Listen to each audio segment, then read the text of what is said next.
What were some of the messages that were in those songs that you heard? It's always going to be great. It's always going to be great. And there's no need to be afraid because love is enough. And you know, if perchance I fall in love with you, you made me do it. So if anything goes wrong, it's got to be your bad. Right? What else? You have to be in the mood for love. You've got to be in the mood for love. It can come and go. The honeymoon will last forever. The honeymoon will last forever. And while we were in New York, I won't share this with you now, but if you come up later, I'll tell you, one person, that's the rule, and then you can tell other people. I heard a honeymoon story from one of our families that was unbelievable, so I'll share that later. But that's right, is it not? The honeymoon will last forever. It'll be perfect if I just find the perfect mate. They will complete me, right? Well, that would be nice, but it's not true. And in living the fantasy of it, and look, don't you believe that we believe that and don't even know we believe it? Would you agree with that? That we believe that and don't even know we believe it. Let me read you something. It's from Robin Smith's book, Lies at the Altar. Robin often appears on the Oprah Winfrey Show, but in her day job, she's an adjunct professor at Eastern Theological Seminary. I think that's the new name for that. All right, let me see if I can find the part that I think sort of goes with this song. It was a beautiful day for a wedding. The church was packed with happy family and friends. The bride was stunning in ivory satin wedding dress, the groom elegant in a fitted black tux. The wedding party circled them in a color-coordinated cloud of taffeta and tails. As the couple stood before the silver-haired minister, they gazed deeply into each other's eyes. Then they each spoke the vows they had written themselves. They went like this. "You will be my best friend," she pledged, "except for Marcia, who will always be my very, very best friend, and my German Shepherd Spike, who will sleep at the foot of our bed.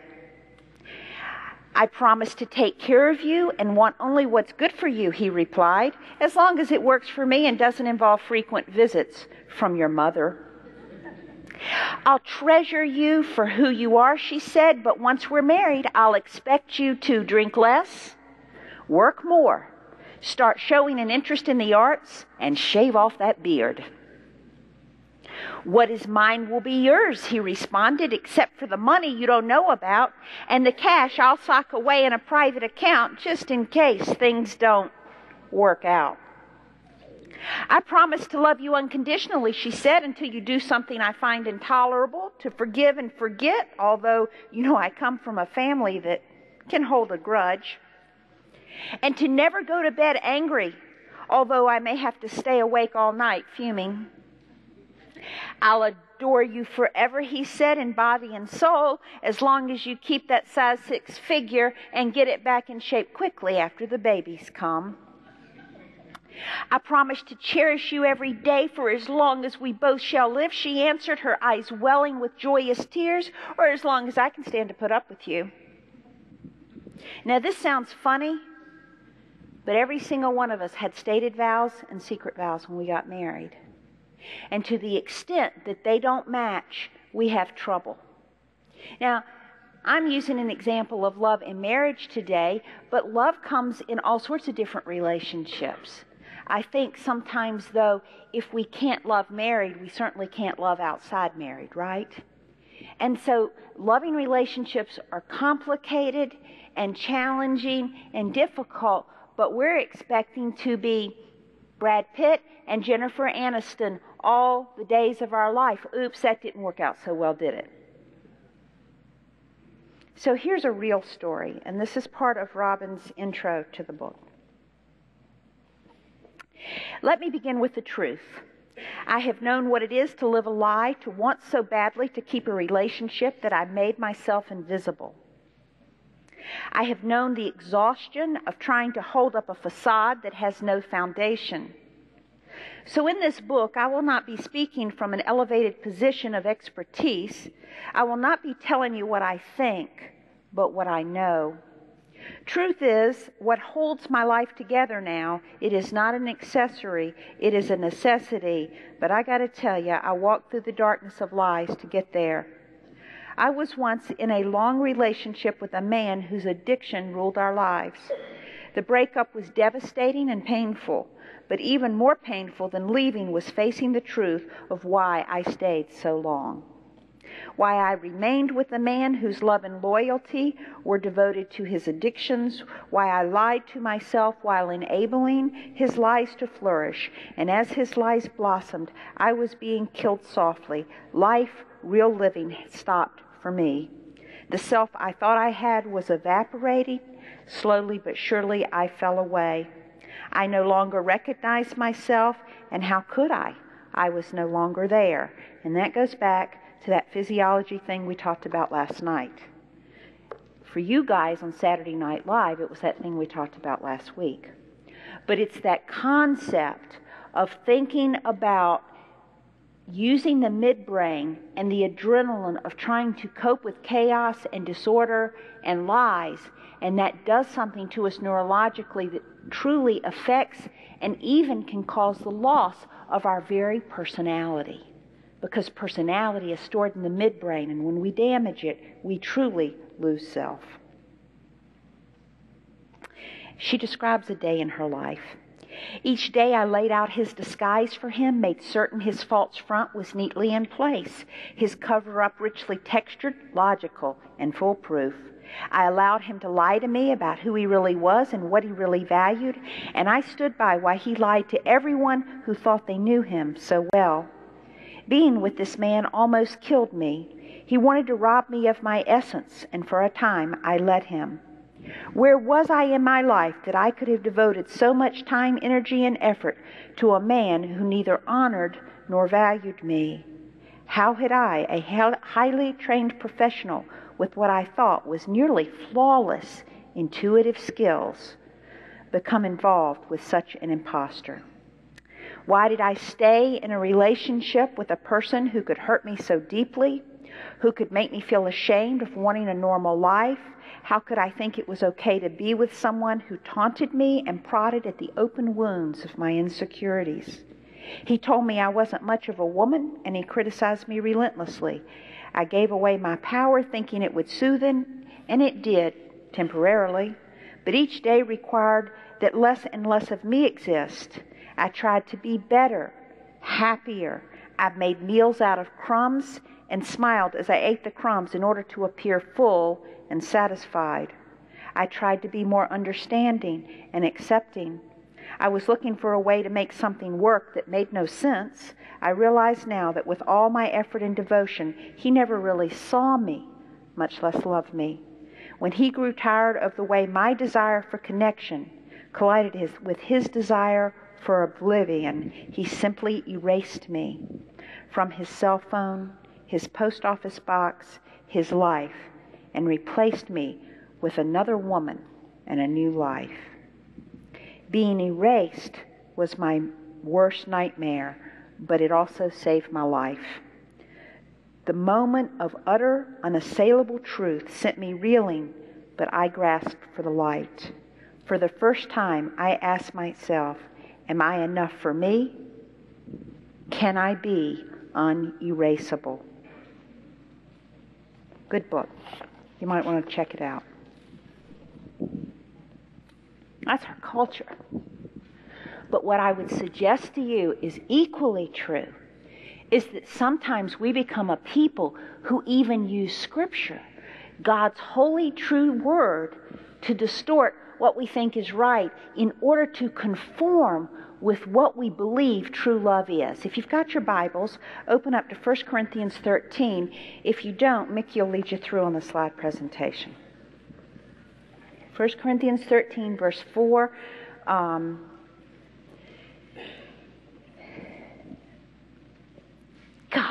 Read at every wedding. It's the love chapter, so you know what's coming before you even read it, don't you? I think we gave it to you in the Message version, which is a little different than you may be used to, but you probably had that other one memorized if you've gone to more than 4 weddings.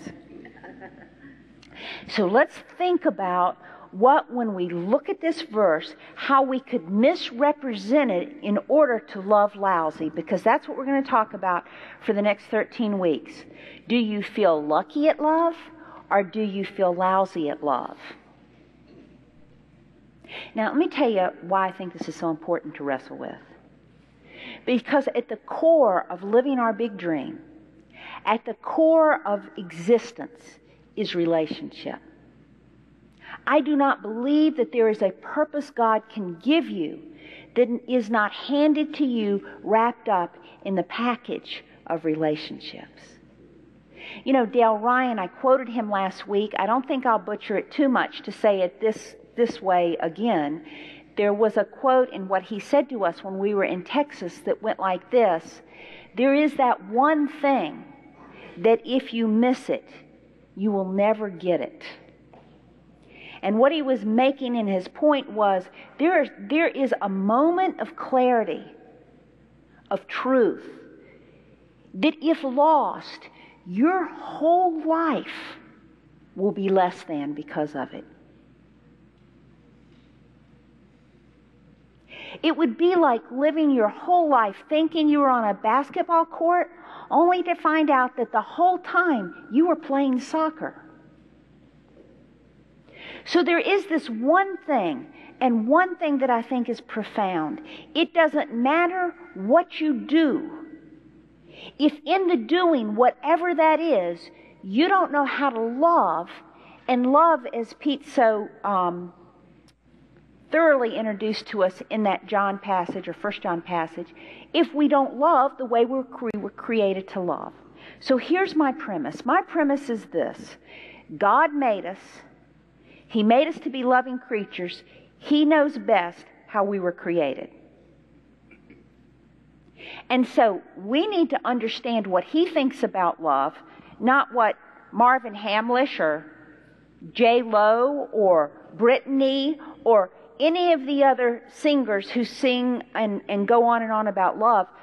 That's not the source of our information. Neither is the best source of our information necessarily what happens in our houses. Would you agree? So let's look at what God says. And for today, the only thing we're talking about is how easy it is to not get what it means to love well. All right? It's the only point. And then we're out of here. Love never gives up.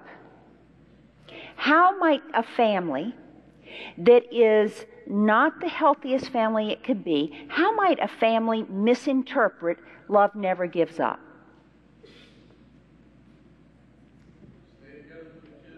Stay together for the sake of the kids. Now, you can be miserable and miserably married, but have a certain satisfaction that you're staying together for the sake of the kids. Look, for the sake of your kids, fix your marriage. Don't stay together and stay miserable. What else? What, Dave? Buy love. Manipulative love. Love never gives up. So if we start out, like many of us do, from an unhealthy perspective, what we believe is, I can figure out how to love the way she wants me to, and I must do it on her terms. I must figure out how to buy her love, because I myself am not worth loving on my own apart from that. I'm going to fall short every time, so I cannot give up on my mission. I have to study her to figure out what she wants, to give her what she wants, because I myself am not good enough.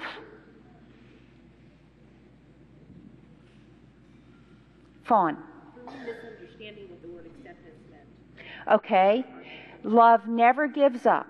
So part of giving up, we might use the word is, well, if you really love someone, you accept them. So no matter what, it's sort of like young Frankenstein. He wanted to love the monster. So he says, I'm going to go into the monster's room. No matter what I say, no matter what I do not open the door. And then he wanted the door open because the monster turned pretty evil. And so sometimes we think acceptance is, no matter what reality looks like here, it is my job to not give up on you and to love you unconditionally. Doesn't that sound like God? It does. It sounds like God. But loving unconditionally and unconditionally accepting all behaviors are not the same thing. And we're going to be talking more about that. What else? Yeah. This is my cross to bear. This is my cross to bear. The cross has already been borne by one who was far more equipped than we. Yeah. What do you want to say? Continue to bail them out / enable. Never give up. So no matter what happens, we got to give them another chance. We can't let them fall. Myra.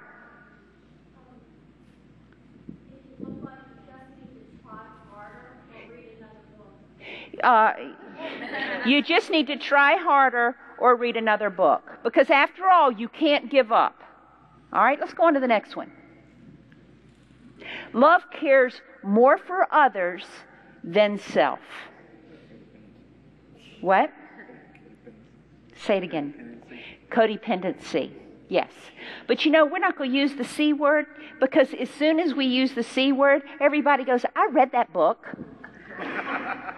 So talk to me about what that means. Love cares more for others than for self. It's here in the Bible. Jenny. That means you wake up one day and you don't even know what you like anymore. You don't know who you are. You have enmeshed with so many people in your family that you just don't even exist. If you have to care more for others than self in a way that this text does not mean, you wake up one day and you don't even know who you are, so how can you express what you need? Do you know the movie Runaway Bride with Julia Roberts? Do you know when Richard Gere clues her in and says, I have talked to all those grooms that you have run from. You ate different eggs with every one of them. With this one you like scrambled, with this one you like poached, with this one you like fried. You don't even know what kind of eggs you like for breakfast. And so later on there's a scene and she's trying all the different kinds of eggs to figure out what kind she really likes. I don't think that's what that can mean. Love cares more for others than for self. It's in there and we're going to unpack it during the next 13 weeks, but that's not what it means. Bugs. I'm going to take responsibility for other people's behaviors, their feelings, their destiny, their decisions. Oh wow, that's really good. You're going to help me out here. I'm going to take responsibility for other people's feelings, behaviors, decisions, destiny. And if you're lucky, they're what? Thinking. Thank you. Did you say thank you? Thinking. That was all personal. Jenny, who has done all this, is on the front row and saying, yes, I do want to thank you for that.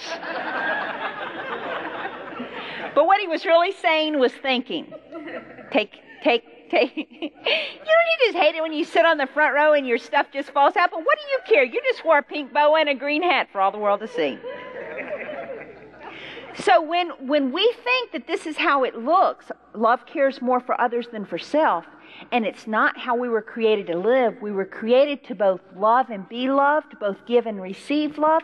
Then we've got to come in the back door for that need. So in caring for others, we have to care for them in a way that they fill our love tank. And it gets pretty complicated and hard to keep up with all that stuff. All right, let's keep going, Mickey.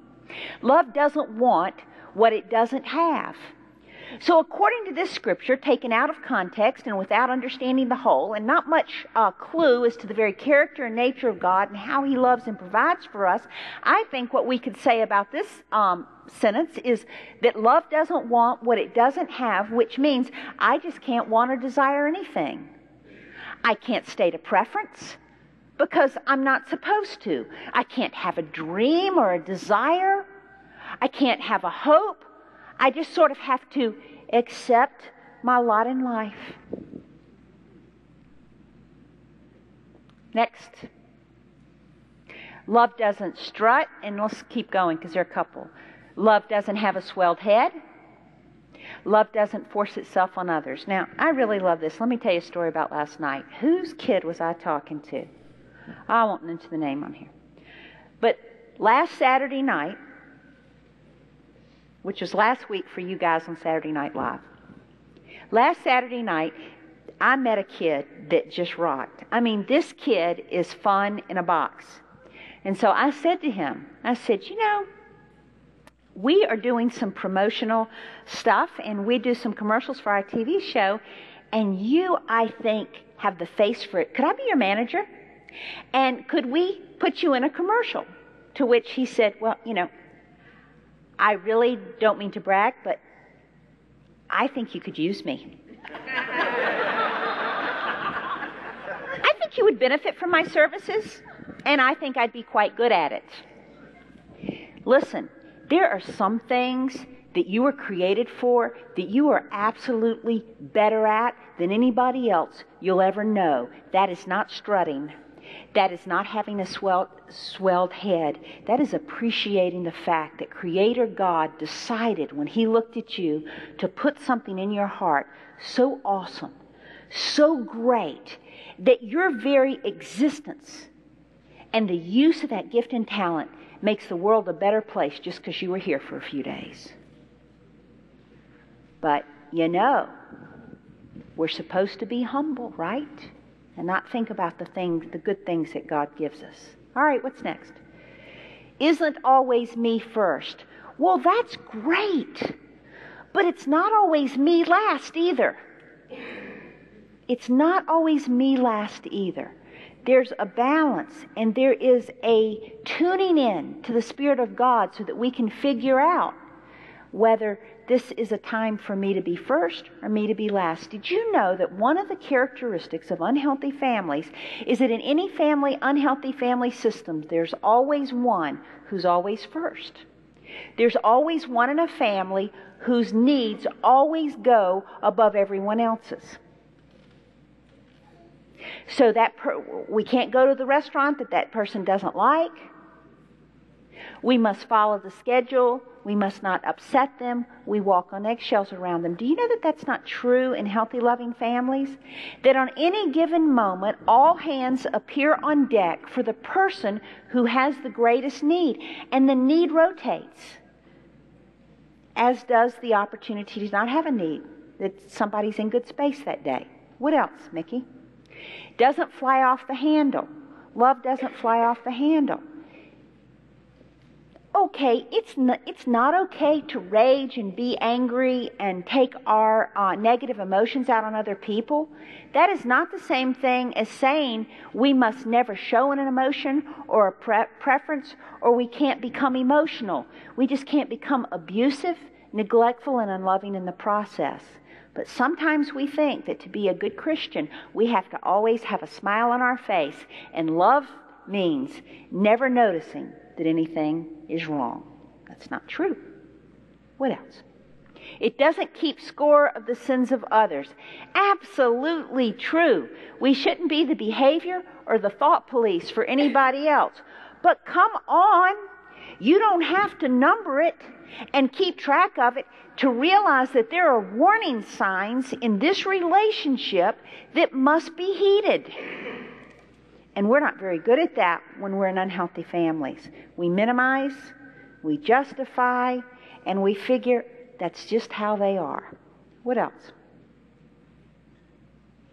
Does not revel when others grovel. If you are in relationship with someone who appreciates and accepts the fact that you don't have any needs, you're in trouble. I want to tell you something. Men and women do not think it is sexy for you to not know who you are. Other people do not think it is attractive for you to not be able to state a preference. It is not a turn on to come to realize and be in relationship with you and realize that you act differently depending on who you're hanging out with. There is nothing more sexy than being a person who absolutely knows the skin you're in and is okay with that. Now, that doesn't mean that we're not always looking to improve the model. because we're trying to reach our full God-created identity potential, and there are things that we will work on. But I tell you what, being a martyr, if somebody is happy that you're doing that, and that you're taking on jobs that no one asked you to do, and then you're expecting other people to thank you for it, people will run from you as fast as they can. People want people who do things because it is in their temperament type and their gifted package and their desire to do things, no strings attached. That's sexy. If you are feeling that you are so lousy at love that you can't form relationships that make you happy, the person you need to focus on is yourself. To get that feeling that you like yourself. So here's a question that I would ask you to ask yourself this week. Would I want to date me?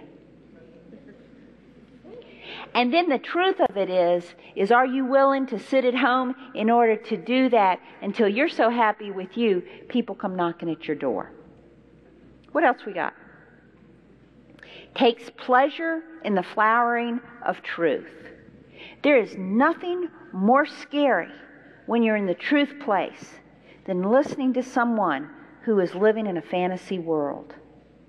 And I can assure you that the odds are